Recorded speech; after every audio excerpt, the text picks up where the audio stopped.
can't. I won't. I won't. Is it 6? Oh, on the money. And we are on. Ladies and gentlemen, welcome to the Planning and Zoning Commission for Monday, September 20th at 6 p.m. We do have an established quorum. And before we move on to the approval of minutes, as the chairman, I want to take a minute, and something was brought to my attention for September 7th meeting of an incident that happened, and it was from poor judgment of myself, that we were live streaming, that we adjourned, and a comment was made toward another commissioner, which it was not meant to be anything malicious or anything of that nature, but I wanted to make sure that I believe that integrity, humility, and taking responsibility is important. And so with that, I am taking responsibility of my actions for September 7th. And so, Nancy, I apologize if anything I did say was taken poorly or wrongly. It was never my intention. So I ask for your forgiveness on that. Accept your apology. You're forgiven. Thank you. So with that, again, I believe it's an opportunity to grow and to become better for myself, but also to show that in light, we need to make sure that as a commission, we're holding each other accountable. And me being at this chair is one of the people that I believe is most. So moving on then, for the approval of minutes for September 7th, I will entertain a motion. So moved, Mr. Chairman. We got a motion by James. Do I have a second? Second. All in favor? Aye. Aye. Any opposed? All right. Approval of minutes is passed. So recognized person on the agenda. We do not have any. No public hearing or auction. No business. Auction. That's action. I apologize. I'm learning to read tonight. No new business, and let's move straight down to our old business. We do have 4 finding of facts we need to go through this evening. We're going to go through one at a time. So we're going to start with, on request by Dusty, and I'm going to butcher this last name again, Wolstenholm, for a conditional use permit for a drive-up window. Entertain a motion to approve the finding of facts. So moved. So moved by James. Do I have a second? Second. Second by Dee Dee. And are we going to do it all in favor, or do we need to go around the room? Go ahead. I do a roll call. Roll call? All right, there we go. Travis, we'll start with you. Aye. Mark? Will abstain. Okay. Dee Dee? Aye. Nancy? Aye. Billy? James? Aye. Motion passes for finding of facts for that one. Moving on to the next one, we have a request by Gerald Maxfield for a preliminary plat for 8th Street Station subdivision consisting of 44 buildable townhome lots and 8 common lots, which is located at 650 West 8th South Street. I entertain a motion for the approval of those facts as well.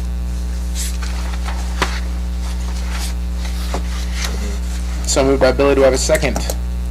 Second. Second by Dee Dee. We'll go around the table again. Travis? Aye. Mark? Abstain. Dee Dee? Aye. Nancy? Aye. Billy? And James? Aye. Awesome.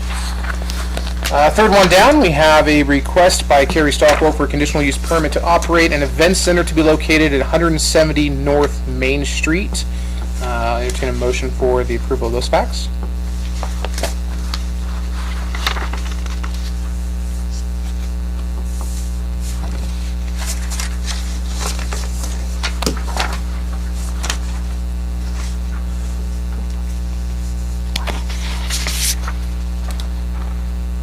So moved, Mr. Chairman. We got a move by James. Do I have a second? Second. A second by Travis. Go around the room again. Travis? Aye. Mark? Abstain. Dee Dee? Aye. Nancy? Aye. Billy? And James? Aye. All right, and that finding of facts is approved. The last one down here is a request for the zoning title amendment to amend Title 9, Chapter 16, Section 11, Final Plat. D, submittal of final plat. E, administrative review. F, approval of subdivision plat. And G, approval, period. Before I move into that, Mr. Chair, is there anything you want to include or add about that one? No, the only thing I add was I know that item F, that there were concerns and that this body wanted to potentially have a discussion with the city council and also legal concerning what is the best process possible.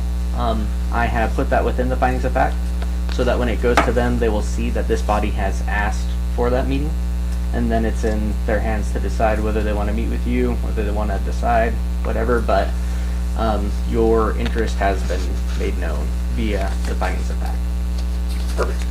Okay, with that then, I'll entertain a motion to approve findings of facts. So moved. So moved by James, second. Second by Travis. Travis, we'll start with you again. All right. Mark? Stay. Nate? Dee Dee? Excuse me. Aye. Nancy? Aye. Billy? And this, I don't know if it's too late to ask this question. Technically, right now, kind of. Okay. I'll refer to legal on that, though. You can. This doesn't hurt. Okay. So this is, if I understand this right, this is going to review but not a final. So we had the other, So- summary sheet. Your recommendation is going to city council for the zoning title amendment. Okay. For that one portion, this body has requested that they're able to have another meeting with city council and legal counsel to collaborate, to have a joint meeting to decide this is the best course of action. Okay. So city council is going to be made aware of that with these findings of fact. But the choice for them to entertain that meeting and have that meeting is up to them. But it has been made clear that that is your, that this is this body's. Okay. Yeah. All right. Thank you for clearing out that Okay. question. Billy, okay, and James? Yeah. Yeah. Okay, so moved. Thank you for it. The last one down here is action item discussion for the table from 9/7/2021 on the request for zoning title amendment Title 9, which is what Brock was talking about. So at this moment, we are going to wait for that conversation between city council and ourselves with legal. So that last one on our list down here on the agenda is going to be postponed until further notice. Yes? Okay. Which moves us down to our discussion for this evening, which is about the accessory dwelling units. There is no decision being made. It is all discussion tonight to kind of get together, have a conversation as a commission. And after a conversation between myself and Mr. Cherry, we believe that it is important that we're going to suspend Robert's rules for this evening and have more of a roundtable discussion with everybody in our audience. With that being said, this is going to be an open discussion to talk about two items. One, are accessory dwelling units needed in Mountain Home? And two, how do we regulate that if they are? So that's really the discussions that we're having.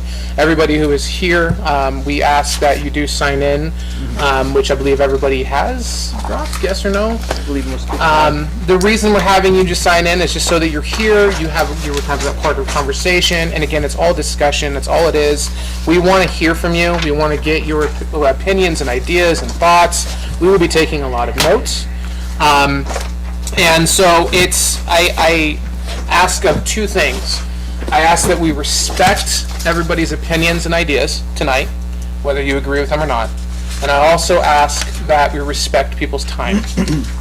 Everybody does have something to say. If something that was said is something that you want to say, I ask that you would abstain from sharing just to save on time, as it has already been said, or you can just say, hey, that's kind of what I wanted to say. So with that, I want to open it up to roundtable discussion of accessory dwelling units, and let's start with one, are accessory dwelling units needed or wanted here in Mount Home? And if anybody would like to talk from the audience, just Well, I just had like quick questions, maybe I could just ask all of them, and then when they talk, they might be answered. So I'm just wondering, how are they gonna be taxed? Are they gonna be taxed like as a separate property value, or like, are they just gonna be attached, taxed through the main dwelling that's already on the property? What about off-street parking? Is that gonna be an issue, because we already have an issue with that? Are they gonna be considerations for that, I guess? Do they have to be on a certain acreage of land? Like, does the land have to be so big to be able to put one on? And is it gonna be for renting or owning? And, like, the water, there's always a problem with water. So those were just my few quick questions, because I don't know much about it, which is why I'm here. So, thank you. good questions, thank you. Very good. Out of curiosity, for those of you who are here, did you see the survey that went out through, yes, some no. Okay, good. Perfect. Commission, thoughts? The survey that you discussed, was there results of it? Yes. Do you have the results? No, I'm asking. Oh, No, I'm you sorry. do. Yes, here. Sorry. First of all, because We're this talking is, about the Facebook thing, or there was something out there that was, when they put it on Facebook or somewhere on social media? yeah, that's this. Yep. And for everybody who actually did reply to that, loved how much feedback we received. It was extremely helpful. I love that people are willing to share. There was a lot of people that took the time to even input written comments to kind of get a good idea of where everybody's at. There kind of seemed to be an overall theme that I found in everybody's written comments, and just some of the things that I found, and again, Commission, please speak up anytime, anybody else out there. Things that I found is, one, yes, I see that a lot of people are wanting the accessory dwelling units. Another thing that I noticed was that the purpose of the accessory dwelling units was mainly for the family, or for the elderly, for people that were part of that family's housing the property. That's kind of like the big theme that came through. There was very little I saw when it came to seeing it as an extra income property. I didn't see really that at all. There were a lot of discussion and conversation about keeping families together, especially when it came to like children or students who are still like maybe in college or are in between that time. So seeing it for that way. But that was a lot of what was the overall, the comments that were shared in the feedback. So yeah, that's just kind of what I saw. What do you guys think? Mr. Chair? Yeah. You can also let the audience know that we are going to let those survey results be public Okay. this week. So they'll see what we see? Well, they may see something slightly different because we're still getting responses. Oh, cool. But Okay. we will give the public the most recent version sometime this week. Awesome. Very good. Very good. So the tax question, I mean, I don't know that we can technically answer that here, but I mean, wouldn't it simply just add the value to the property and they would just tax it for whatever the additional value is? Correct. Yeah, Mr. Chairman. So the way the Idaho deals with property, owner occupied gets a homeowner's exemption, non-owner occupied does not.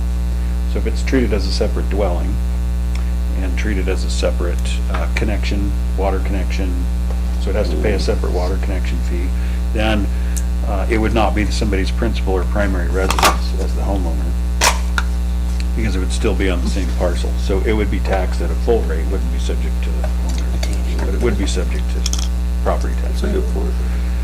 Until House Bill 389, and then, anyway, but. Mr. Chairman? Yeah. Particularly for people that have masks on, could you speak up? Because you were facing that way, I'm sorry. and I couldn't hear a word you said. Okay, all right, so it's, because it would not be owner occupied, it would not get a homeowner's exemption, and so it'd be taxed at the full market value of the improvement on the property. Okay. And then, Mr. Chair, to answer Liberty's question, the entire purpose of this meeting, and you brought up excellent points. You know, street parking, lot size. Are these going to be for rentals or for people that own them? That's exactly why we are here, to make sure that we hit on those important issues. So if this was legalized, would those be components that we are looking at? And I think in the survey, everyone has said yes, we do want those components to be looked at. However, the greater discussion is, well, where do we start drawing those lines? When it comes to whether these units should be owner occupied or not, I think that's something that we can control, because there are tax records and the city can enforce that. So I can ensure that a lot that has a single family home with a accessory dwelling unit, I can ensure that that is occupied by the owner, because I have access to those tax records. So like where you were saying, like relatives or students? With relatives and students, that's where it gets a little bit hairier, because from the enforcement end, I don't know how I'm going to enforce it. I know that I can enforce for a property owner to be living at that property. Okay, I see okay. But what's going to be harder to enforce is how do I make sure that who they're renting or who's occupying that accessory dwelling unit is grandma or their kids or someone else. You're saying you can't have 2 rentals on that property, one has to be owner? One has to be Okay. occupied by the owner. Okay. And that's something that we can do, and it's something that we can enforce. And that's something important for this body to know. But what me and Topher were speaking about earlier is if we want these only to be for family use, if we want it to only be for grandma, or we only want it to be for someone's kids, it's going to be impossible to enforce. Yes. I would just encourage, especially in our current housing market, the way that things are currently going, any accessory dwelling units are potentially a quick way to add additional housing to a community that's already strapped. And we're kind of on the brink of potential disaster, really. As far as airmen out at the Air Force Base, it's a huge issue. They're struggling to find housing here in Mountain Home, but they're also struggling to find housing even in the Boise, Meridian, Nampa area that's affordable. So for a single airman who's coming out of the dorms, potentially an apartment over somebody's garage or something similar could be an easy fix and something that's safer and more affordable for them as well. So I would just urge consideration of allowing outside of family members to rent them as well. Hey, real quick, Brock, is there a chance that we can actually define that accessory dwelling unit before we continue with that conversation? So we're Most definitely. and I think it'd be kind of important for that definition, because I think apartment over a garage, and then I think someone's building an extra 1-bedroom on their same property. Are those the same thing? Is that not the same thing? That's kind of where, just for me and everybody else. So what's gonna end up happening in this process is you're gonna come up with one definition, and then you're gonna want to not regulate some things and others, and so you're gonna end up fine tuning, and so there's gonna be a circularity. So you should start with a definition, and then you would discover that you're gonna have things that you maybe don't want brought into it, or things you do want brought into it, under the umbrella of that regulation. So you might say that, and then there's another way you can just purely define it as a dwelling unit that exists on an already platted lot of a certain minimum size. You put all those specifications somewhere else. You can just say, does it have, you know, what are the magic words, 220, and it's got a separate water hookup. Well, then you start excluding things. So that's going to be an iterative process. So you can't just make a definition, put it on an altar, and then figure out whether you're going to use it or not. You have to make a candidate definition, and then you start with these things like parking. Does it have off-street parking? Potential ones, and you end up tweaking that definition. Sorry? Yep.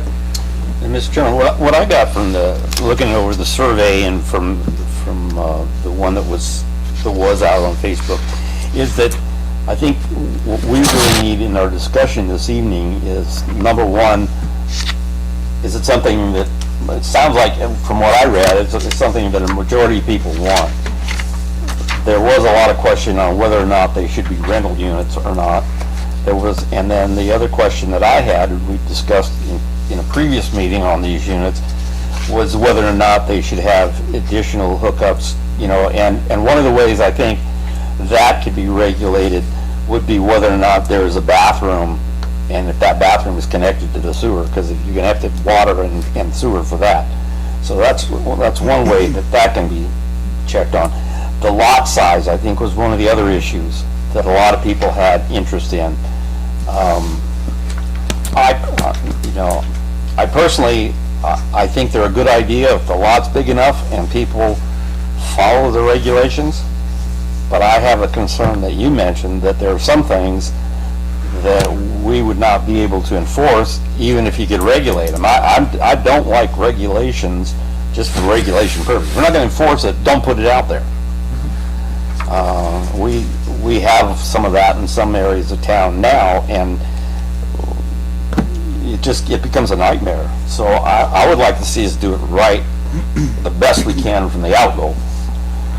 And that is get a solid definition in the things that would be required for that. Because I can see these, and I thought it was interesting, I already knew it from my own experience, but the video that Brock sent out to the council, it pointed out something that most people need to know, is if you're going to put one of these in your back or going to add a room, it may not be a big savings up front, because you still have things like water and sewer and power. You still have permitting requirements. You still have to have those construction costs, and those costs can be relatively high for a small amount of space. However, having said that, I believe that for people, especially if you have a mother-in-law or kids, up to a certain size square footage, I think it is a good way to build density, but height is another thing, and we've discussed that in here several times. So those are the questions that I have, Mr. Chairman, and bringing out to people is it's not there's not always the big savings up front people think they're going to find. I mean, you're not going to spend probably $300,000-$400,000 on one, but I can tell you that it can easily cost upwards of, right now with the current market the way it is, a lot. So do you have to have like water and sewer come in from the main road, or would it hook into the water and sewer line that's already on the property? That's one of the issues I think we talked about. Go ahead, Jim. So, by virtue of, your existing code has a couple of helpful definitions. One is dwelling unit, which is a structure or portion which meets building codes and has some other gloss on it. And then single-family dwelling, used exclusively for the occupancy of one family. And then you have some other multi ones. So the core definition is basically a structure or a portion thereof which meets building codes and designed for people to inhabit. Habitat. Single family is designed for a single family. So with that core and that definition could probably use some work or clarification. But with that, you realize then if I'm going to have another structure on a piece of property that's detached, then if I'm going to use it as a dwelling unit, it needs to meet building codes. And here's where you're entangled with all the rest of your definitions. And I think you remember from P&Z boot camp, we walked through the definitions of each of the zones. R1, R2, R3, R4. And those say, allowed uses, they talk about dwelling units and the number of dwelling units on a lot. And so when you have the definition of dwelling unit and you have a definition of a zone in which you're allowed a certain number, you may have to change one or more of those things to accomplish this. And those are going to have to be changed. And then that implicates both the tax, it implicates every single thing on the list that Liberty brought out. Especially the requirement in our code for there to be sufficient off-street parking places for each dwelling unit. Renting or owning, I think, the other thing is the renting or owning will come home to roost on the taxes. And then the water hookup. So if you're going to have a separate dwelling, the water regulation requires that each dwelling, equivalent dwelling unit. So if you have a family dwelling in a structure, then you can't just stub the pipe off in a daisy chain off of the other thing.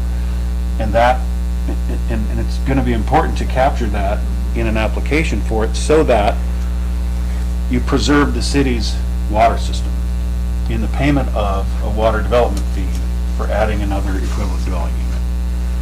So they may not mathematically pencil out. So you might think you can just throw some sheetrock in an old garage that's on the alley and throw some water to it, and by the time you're done complying with everything, there's a need for it. So I'm just what I'm getting at, like I was saying, you're going to start this definition, and then you realize it's going to implicate something else. You may have to alter another part of the code and then come back and tweak that definition. Right. But you've got some of the framework laying there in your code. It seems like right now, from what I saw from the thing, we really need to define what the accessory dwelling is. And the question I have for Brock is, can we get some benchmark studies from other cities that kind of went through this development and see what their minimum was? And the reason, thinking about that, we won't repeat the same challenges. So if they experience like low home values or high home values, code enforcement, we can kind of walk through their challenges and use that as a benchmark. Say City X, you have to have a half-acre lot, and with City X half-acre lot, it was a good thing or a bad thing, or City X has a quarter-acre lot, these were the challenges we had with it. I think that's where we really need to find the box of what we That's can. something that I can definitely prepare for this body. I agree with Billy, because as you know, I looked on my own before, and there's a lot of things out there, and they're really interesting. They're really cool. I have a couple of questions about two questions. One, I'm not real sure what, it seems like maybe rentals, maybe a little bit of a hesitance there for some folks. I can't quite wrap my head around why that would be a problem in the first place. What would be the problem with a rental if, we finally get to this definition and so on and so forth.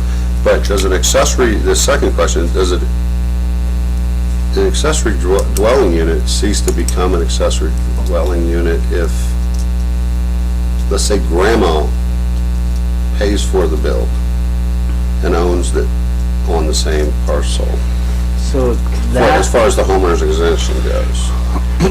so the accessory dwelling unit, in order to be accessory, there cannot be separate ownership from the accessory dwelling unit. So it would cease And the to be, it primary would just be dwelling. another, it wouldn't be an accessory dwelling Yeah, unit. it has to be under singular ownership. The accessory part comes from it being on a lot where there's already a principal residence. Just an addition to. Yeah. Okay. Mr. Chair, another thing that, looking through this, the code enforcement, to me, is a real sticking point, because if you drive around town and, with sheds, supposed to be 5 feet off the fence and that, and you can drive around town, it's not. So if you say, okay, we're gonna do this accessory dwelling, what is it gonna look like? Because what's in the pictures and what someone might build, it's like, that's the definition that really needs to be defined. Because everyone gonna have their own picture of what it looks like. Is it getting a shed out on Air Base Road and putting sheetrock in it, or is it actually a concrete foundation and da-da-da? Mr. Chair. Hold on, Dee. Oh, I was just gonna address Mark and say, why people might be hesitant about renting. People don't tend to take care of their places that they rent as opposed to, as well as they would if they owned it. And I think that might be part of the hesitation.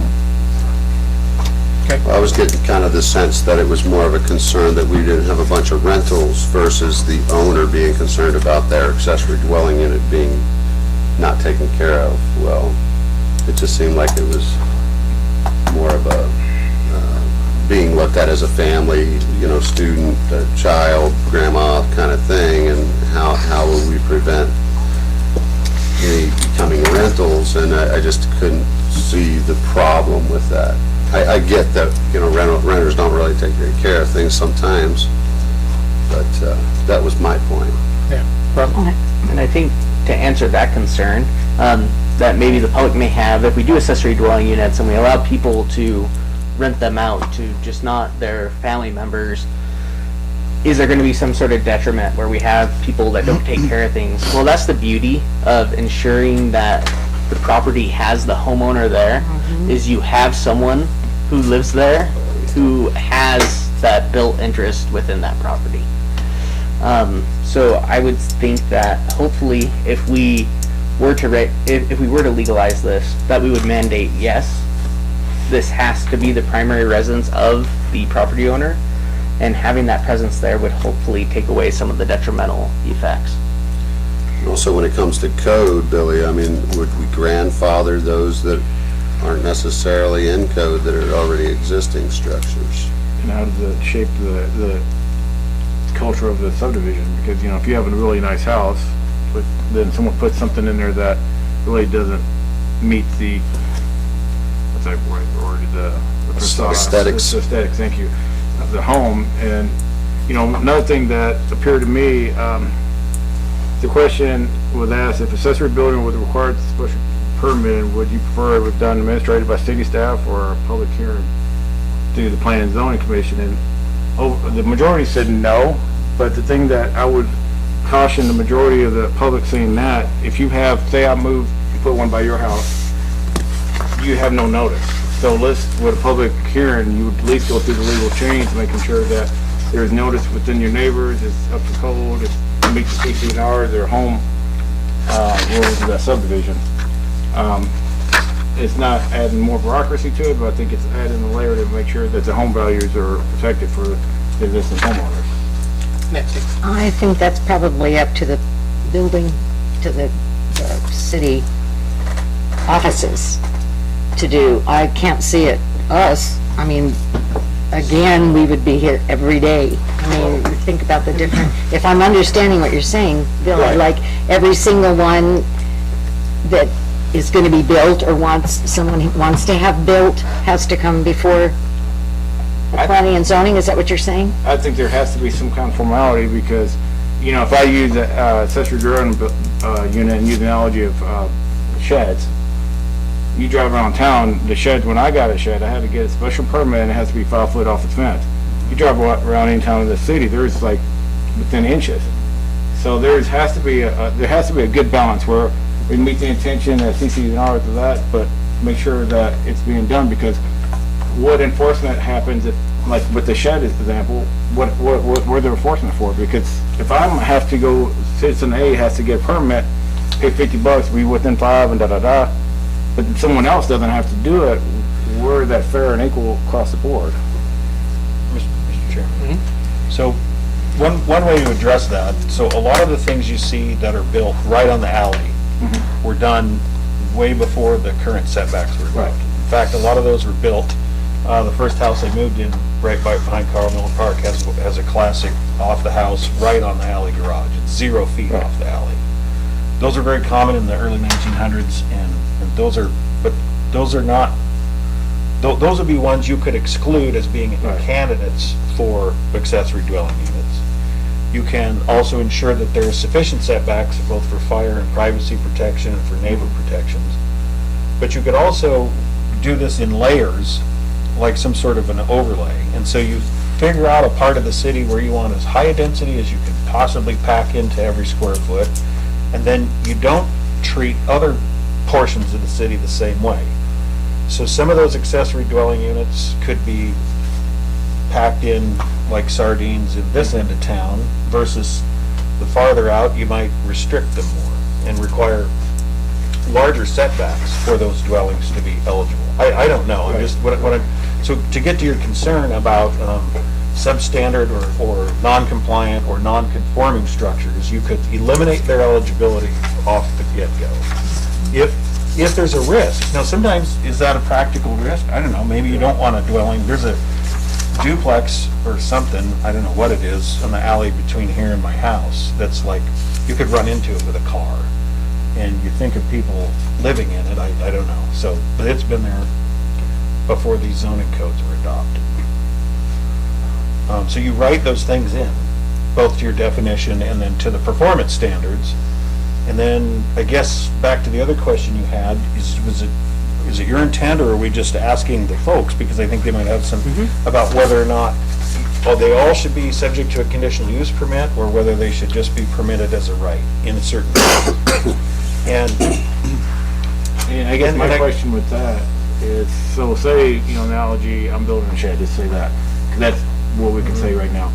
I go get a permit, where's the follow-up? So that's the thing, it's like, if we don't do a city, they'll follow up here. Yeah. So the difference between this and a shed is that this sort of building is a dwelling. It needs a certificate of occupancy.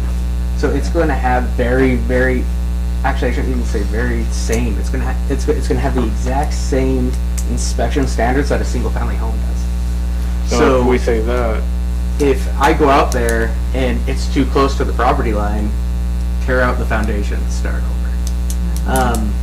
Those standards have to be met. So what I would you can't see it the same way as just like a typical shed. Well, no, and I was just using that analogy for Yeah, code but enforcement. know that with these, that there would be a lot of follow-up. They would have to Right. apply for a building permit. They would have to show a site plan that shows, all right, we have X size of lot, they have off-street parking, they meet XXX.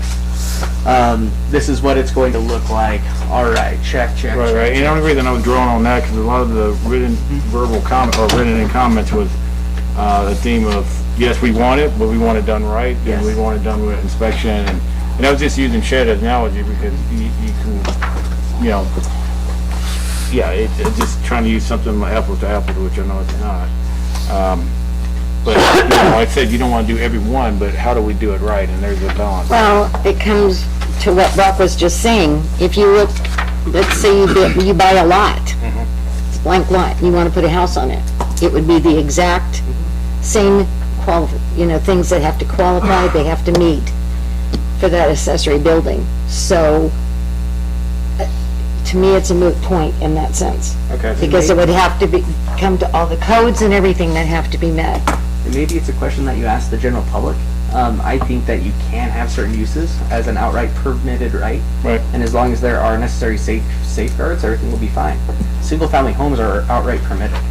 But we have a process to ensure that the homes being built are suitable and that they're built correctly. So this is something that could be outright permitted. But then it goes to, well, do we want to give people notice? Should we do a conditional Well, use permit? and But then I would say that it makes it more onerous for this body, because especially if we get a lot, you're gonna have to make sure that your enforcement and your interpretation is spot on.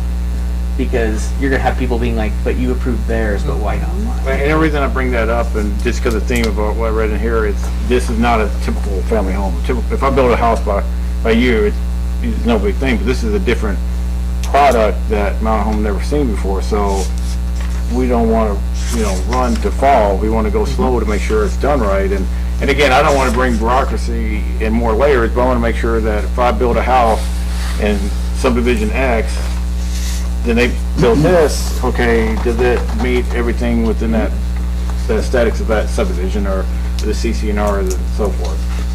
Mr. Chairman. So to Brock's point on the conditional use permits, you can make some arguably non-subjective performance standards for an applicant. So an applicant knows, and the approving body knows, sometimes there's gonna be some wiggle room, but you can say, meets all the setbacks, has a separate connection, there's a bunch of boxes you check. Will use existing off-street parking or share the off-street parking that's on the place is one I just thought of. And you can make those things to make sure those conditions are met, then the thing goes in. And then people have notice. But the other thing I wanted to comment on real quickly is you've seen now that there are subdivisions that you approve, and you're approving subdivisions based on the number of homes, based on the number of people, and based on the number of people that live in that subdivision and will be driving on those streets and the arterial streets. And so as you increase the density in areas that are already approved subdivisions, those subdivisions in the past were approved, not the very, very, very old ones, but based on, there's going to be 221 single-family homes in this subdivision.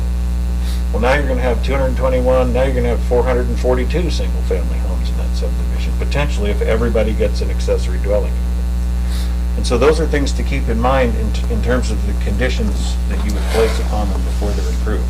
Is it going to impact materially what's going on with the traffic or whatever in that subdivision? So we don't have a one-size-fits-all, because we have this whole spectrum of areas in Mountain Home. So if you have a large lot, maybe in a smaller subdivision, it might not impact it at all with one accessory dwelling unit going in. I don't know, anyway, that's a thing to consider. I guess one question I have, which legal precedents, the CCRs would say that CCNRs, when you bought the, into the subdivision, says you can't have that, so which trumps which? CCNRs are not our thing. It's a private contract. That's between you and the property, or the person who subdivided it and wrote those conditions into your deed. They're not our thing. I guess if you wanted to not have accessory dwelling units, you could try to make some sort of note on the plat saying they're not allowed. and then the city would enforce it. Like if we saw one come in, we'd look to the plot and be like, it's not allowed, because that's how it was approved. Right, 'cause there might be people that's against it, that's in a subdivision, that's looked at CCNRs and say, okay, CCNR says you cannot do, I can't mine on my property, for instance, but if there was gold out there, you know what I mean? It's stuff like, I know that's, you know, a weird example, but it's those kind of things that's in that, buried in those CCNRs that, you know, Mr. Public wants, citizen wants to have one, but the CCNR says no, but the city says yeah, so how does that? I'll give you a good example. If your CCNRs say that you can't paint your house blue, and somebody comes in here for a building permit to paint his house, we're not gonna look at the color. Right. That's up to you and the subdivider. Yeah, you live in the area, you've signed the agreement, I think you would have to live by that. Right, I mean, the city Right, may allow that's it. the point I was trying to draw out. City is can that- permit those things that are not allowed under CCNRs. Okay. That's for sure.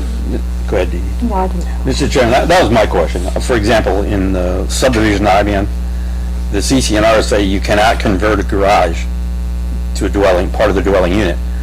I can't tell you how many of them in our subdivision have been converted into family rooms or extra bedrooms or something, and that, there's no enforcement right now of that.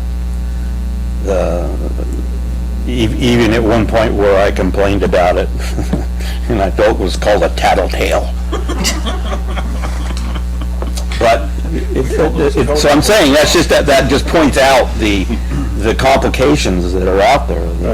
The other one is that a lot of people believe that they can do like purchase one of these sheds and make a little dwelling out of it. They're not constructed for dwelling units. They're not built according to codes for dwelling units. They're built for sheds. So that actually goes back to one of the conversations that Brock and I had, was when we talk about these accessory dwelling units, are they permanent? Are they permanent on slab dwelling units? And I think from what I've gathered between our conversations, that's kind of like the best thing for it. You know, otherwise we're turning into a potential trailer park in a way, because you're bringing in a trailer. You can bring in a trailer, you set it right there, all of a sudden that's your accessory dwelling unit. But by having a foundation dwelling unit, now you're making it an actual structure that has to be built. So, I mean, maybe that goes into that definition that's squirrely. And according to what Jeff, you were saying, is it's a structure that's detached. And if it's a structure that's detached, does that mean that it has to be on a slab? It would be up to this body to make that definition. Okay. In my opinion, accessory dwelling units that are separate are probably the easiest, because building code comes in when you are making a part of a existing home, be it above the garage, be it a room, a rentable space. Building code comes in, firewalls. Does it have to be ADA compliant? A bunch of different things. So I see a way to fix this. So your definition of dwelling unit reads as follows: any structure or portion thereof which meets adopted building codes and is used as a residence or living quarters of one or more persons. So you can fix that definition by taking out the which meets adopted building codes and say a dwelling, and take unit. A dwelling is any structure or portion used as a residence or living quarters of one or more persons.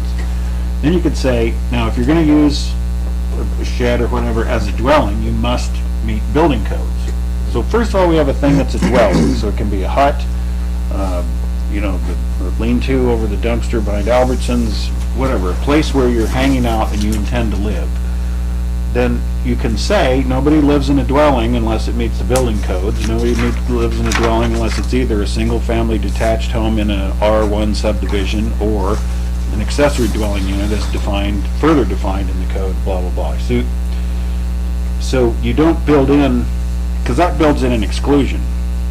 Oh, I just, you know, threw 5 pallets together and a sleeping bag, and now I'm in a dwelling unit. And now it's not under your regulation because it doesn't meet building codes.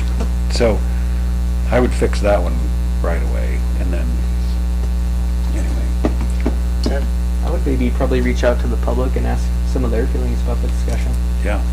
Well, you said you couldn't enforce who lives there, but can you enforce like the occupancy? Like some student wants to have 5 of his friends live there to save on expenses, but they're all sleeping on the floor and stuff. Can you what makes it difficult is a lot of municipalities, and I'll let Jeff speak to this, have a definition of household. The thing is I know homes that have 12 kids in there with parents, and like, how is that different? I think enforcing the occupancy would be fairly difficult.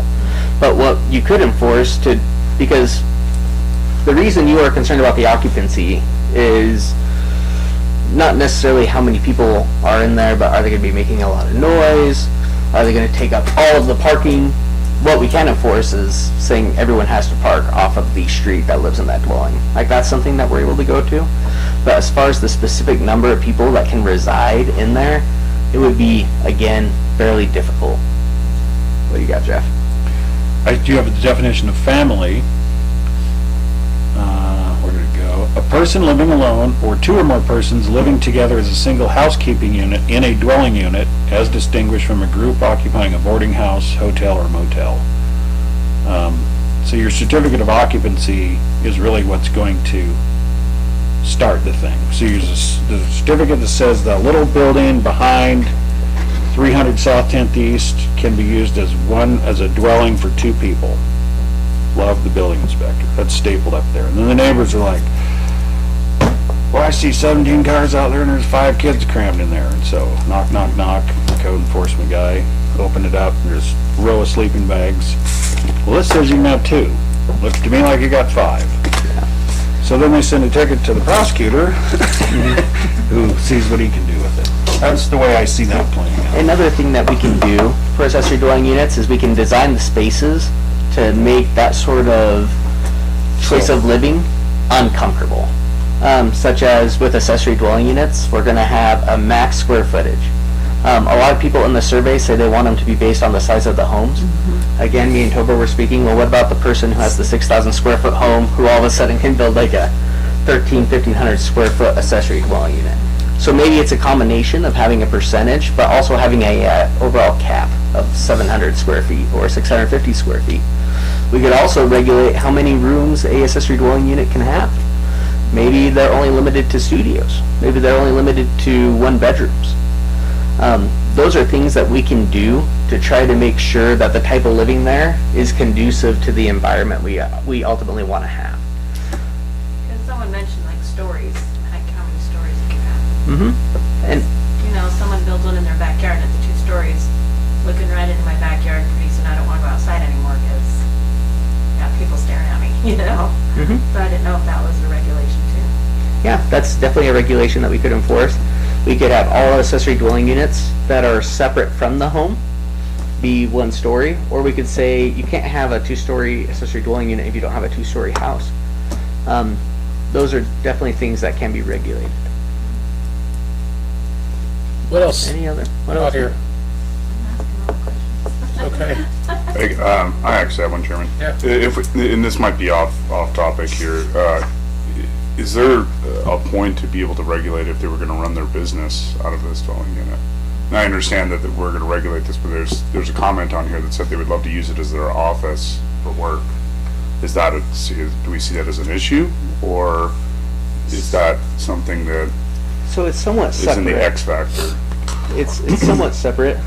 We do have home occupation permits for spaces, but given this situation, I think it would be very expensive to build in it, because an accessory dwelling unit, and it really comes down to that definition, it's going to have a bathroom, it's going to have a kitchen, it's going to have a sleeping area.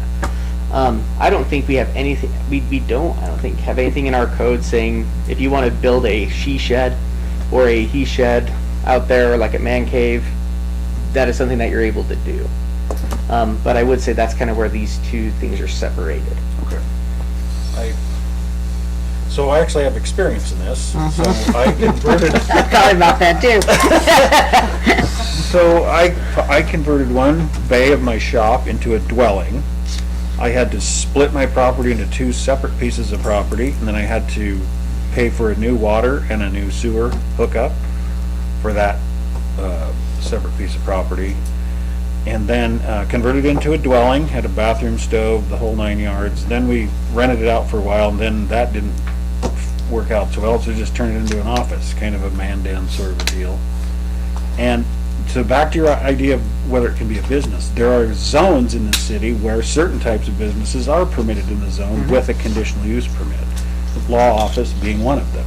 And so that's my office. How that was possible. Yeah, and so it's entirely possible someone could start out with an accessory dwelling unit and later, Convert. lose their mind and go to law school and open up a law office and that sort of thing,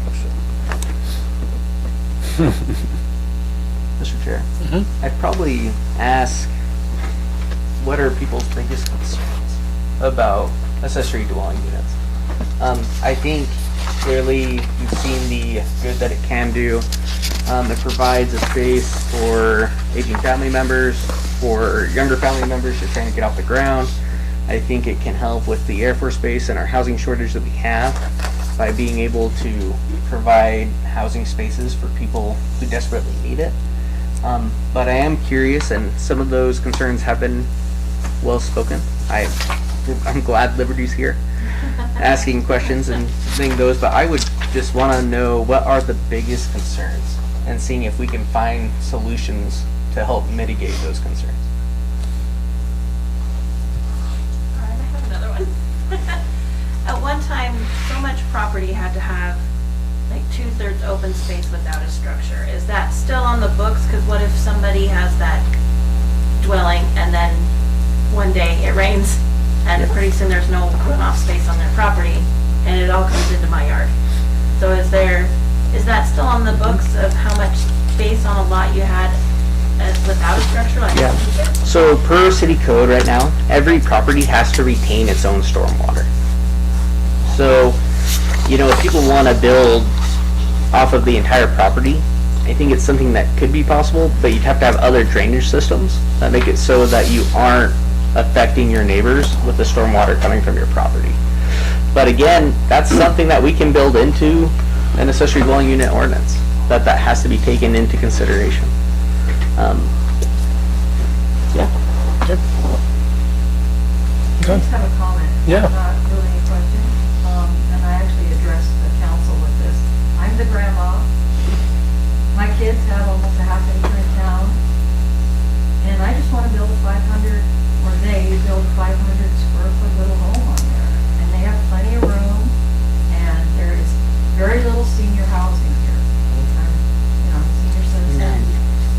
I don't know what I will do if something like this doesn't open up, because there is nothing for senior citizens. And I would be living with my kids. It's not like, in fact, I already have a bedroom at their house. They would just like, maybe I had a separate living. But, so that's why I'm here, and I hope this doesn't become so complicated that simple issue gets, that it becomes so complicated that we can't do a simple issue like that. Hi, Nikki Falcon, this is my husband Melvin. We don't live in the city, but we live out in the county area, and we have like some acreage, but it's 8 acres that's single family dwelling as well. And we looked into doing that, because my mother lives with us in the house, but we're also looking for his parents to move out with us. And we wanted to build a smaller accessory dwelling unit, like attached to a garage, for his parents out there. 900 square foot is what they told us, that was the max. And so we're looking at the same situation, having his parents live with us, because they can't afford a house in Mountain Home. They can't afford living here.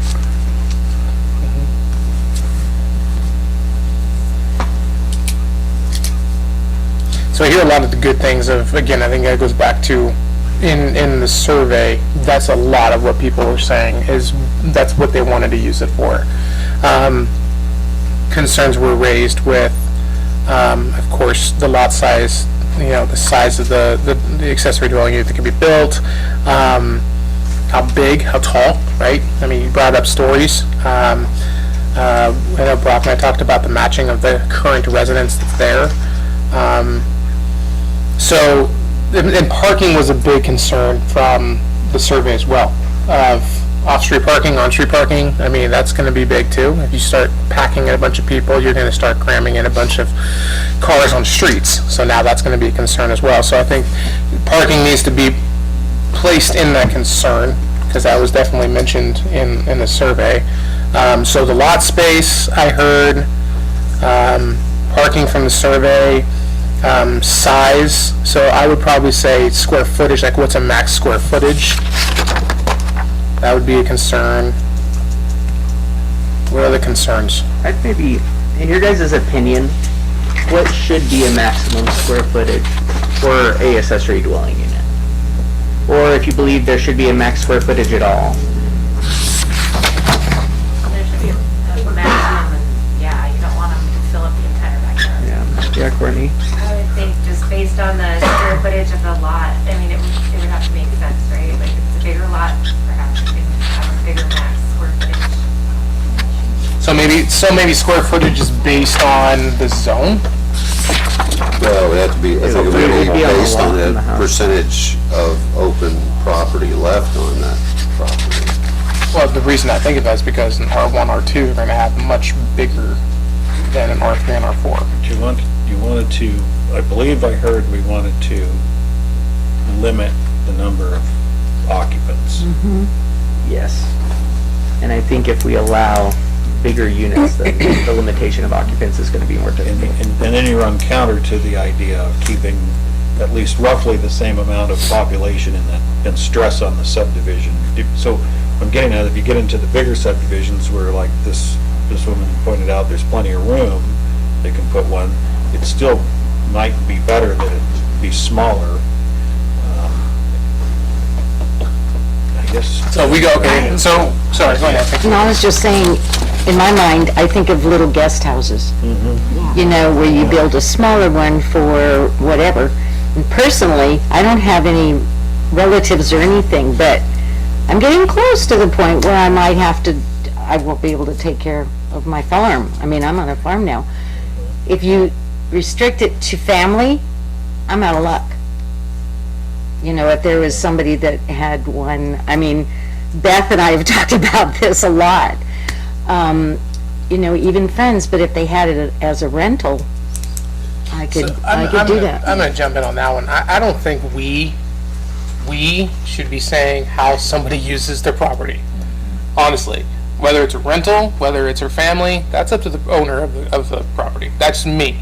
Because if I'm a property owner, I want to use the property that I have the way I want to use it. Now, with that being said, I think that there are guidelines that can be met to ensure that whether I use it for family, whether I use it for a rental, I'm still being able to use it for the way I want to use it. I don't think we should definitely limit the way people use their property. Well, and with family too, just, I consider people family that are not blood related, that are just very good friends. So, I mean, that has to be thought about too. I So, guess. what I'm hearing, let's say because I'm gonna just draft a Frankenstein ordinance, you know, based on conversations, and that's kind of where we take the next conversation. But from what I'm hearing is, we wanna let people be able to do what they wanna do with their property, but we wanna have standards in place that mitigate the quiet enjoyment of the property of their neighbors surrounding them. So I think we're all for, you know, let's use them for our elderly, let's use them for our kids, let's use them as just rental units. But the primary property owner should probably be there. Oh, We probably yeah, I don't think want, everybody says we that. probably don't want someone who owns that property who is not occupying neither the primary home nor the accessory dwelling unit. Okay, so Because- question on that then. What happens if I build an accessory dwelling unit and 3 years later I sell my home? You sell your home with the accessory dwelling unit. And the people inside? You used to have to follow it's the law. So it's rent, so then that means that would I give them a notice, or would I then talk to the people coming in buying Tenant the house? landlord rules would apply. Yeah. Okay, What if you don't sell your home? What if you build another home and you rent your primary home and now you have a rental primary home and an accessory dwelling unit? Now it's no longer an accessory dwelling unit because I have your homeowners, because I have those tax records, and it no longer is an accessory dwelling unit. I can send a code enforcement officer to that property and say, you cannot use that as an accessory dwelling unit. You can rent out the home, but you don't get a double dip within the zone. just plain devil's advocate, of course. Yeah. You're good. In my case, I have business property, and my mom lives on the backside currently. If I want to do this for my daughter who's in college, I don't live there.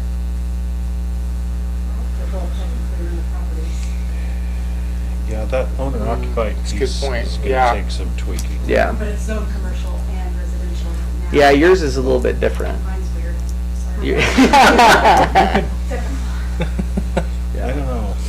But is that what I'm hearing? That that's important? That I it's think so, owner absolutely. occupied? I think we want it built properly. We don't want them to go down in the corner here and get one of them cool sheds and stick in the backyard and put grandma in there. Or rent it to an airman, right? We want it built properly. We don't want it to be a second, single-family, two-story home. I think, I say we collectively as a community, I think we want a mother-in-law house back there. Yep. Well-built, well-maintained, with proper sewage and electricity and safe and so forth. With the limit of occupancy. Right. Yep. But I think we still need to do some benchmarking and just look at other communities and learn. Right. Absolutely. Yeah, I agree on that. Yeah, The why reinvent complicated the part wheel? is, I think the community looking at this is overwhelmingly in favor of it. I don't think this body is opposed to it at all. I think that the complicated part is making sure we get it right. Yeah. And I will get ordinances from other surrounding communities. Another thing I kind of want to let you know, because I've spoken to my planner friends throughout the state, the places where this is legalized, they didn't see a massive influx of accessory dwelling units for all the reasons that James stated. They're expensive. You still have to build them. They're up to code. You have to be able to meet all of the different standards, whether it be parking, whether it be it look like the home. So am I expecting once we pass this to just see our population double overnight? No. No, but I see family getting taken care of. Yeah, That's what I see. I do see that too. We And still have a lot coverage percentage. Yep, we still have a lot coverage percentage, but I do see a equitable way for the city to build density in a way that makes sense for us. The taxable value per lot suddenly goes up quite a bit, and we're utilizing infrastructure that's already there. Our police and fire coverage is already established for that area. The response time. So as far as adding density, this is an excellent way to do it. So what I'm going to do is I'll take comments that are made tonight. We're going to let these survey results be made public later this week so that the public can see them. And I'm going to just kind of just draft a Frankenstein monster of this is what it would look like based on the conversations we do have, and then we can build off of that. I do know city council, it's important to them that they know that whatever is proposed to them is based upon what the community wants. The best thing that the community can do, especially if you are a proponent for accessory dwelling units, is keep on showing up to these meetings, because this, for some, who sit on city council and they don't hear about this a lot, they're like, well, is it just a one-off? And are we going to create an entire new policy on a one-off? But from what I'm hearing is accessory dwelling units can help meet tons of different issues that we have. That is just more than making sure that we have a place for our elderly. But there's so many different other functions. So I would invite your continued participation. I just have one question, just hearing a few key point words. So we've talked about build, obviously, foundation, separate from the home. We've talked about converting, so taking a garage maybe and converting it into a living. A little bit on rolling. I agree with the camper, you can't just roll a camper in. But what about those tiny homes? Those businesses are out there for a reason, and they've made quite a bit of money. And those tiny homes are not cheap. I mean, ours is they're about 70 grand minimum. Are we Xing those completely? I don't think it's necessarily Xing from what I'm hearing from this body. It's just that I don't know if they can be on wheels anymore. I think they have to be somehow affixed to a foundation, permanently affixed. And that'll kind of be written in there so that it avoids just, I would think so right now, but that doesn't mean, I don't know. That's what. Yeah, that's where the Frankenstein comes in. Well, And it's a good conversation and great point too. and they're called Frankenstein not because they're pieced together, but because everyone runs screaming when they see it. Yeah, they do, they do. So, I think the idea of something on wheels is going to be very difficult to differentiate from the RVs, and creating an RV park where no one wants one versus an RV park where you do want one, which is where the foundation and comes in.